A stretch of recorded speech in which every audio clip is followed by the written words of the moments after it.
14 फरवरी 2019। कश्मीर की ठंडी हवा में सब कुछ सामान्य लग रहा था, लेकिन उस सन्नाटे के पीछे एक ऐसा खतरा छिपा था जिसे कोई देख नहीं पा रहा था। सीआरपीएफ का एक बड़ा काफिला जम्मू से श्रीनगर की ओर बढ़ रहा था। 70 से ज्यादा गाड़ियां, सैकड़ों जवान, हर किसी के चेहरे पर जिम्मेदारी और घर लौटने की उम्मीद। लेकिन सवाल ये है, क्या उस दिन सब कुछ वाकई सामान्य था? कुछ दिन पहले ही खुफिया एजेंसियों ने एक चेतावनी जारी की थी, संभावित हमले की आशंका, खासकर हाईवे पर। ये जानकारी सिस्टम तक पहुंची, लेकिन क्या वो सही तरीके से लागू हो पाई? मुझे कुछ समझ नहीं आ इतने बड़े काफिले को एक साथ भेजना, क्या ये एक जोखिम नहीं था?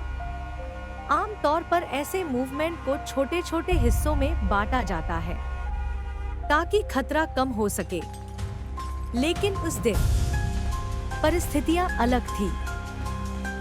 हाईवे पर नागरिक गाड़ियां भी चल रही थी, कोई सख्त ब्लॉकेज नहीं, कोई पूरी तरह क्लियर रूट नहीं।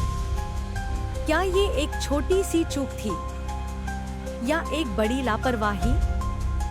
और फिर एक कार जो धीरे धीरे काफिले के करीब आ रही थी, किसी ने उसे रोका क्यों नहीं?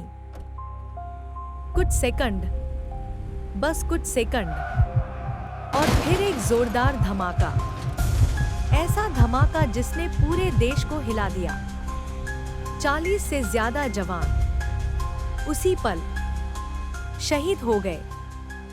धुआं, चीखें, बिखरे हुए वाहन, और एक सवाल जो आज भी गूंजता है, अगर उस चेतावनी को और गंभीरता से लिया जाता, अगर काफिले को अलग तरीके से मूव किया जाता, अगर उस सड़क को पूरी तरह सील किया जाता, तो क्या ये सब टल सकता था?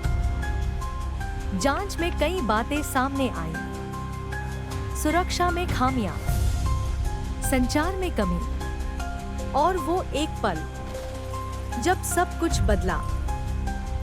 लेकिन सच ये है, युद्ध सिर्फ सीमा पर नहीं लड़ा जाता, कई बार वो फैसलों में छिपा होता है, उन छोटी छोटी चूकों में जो एक दिन इतिहास बन जाती है।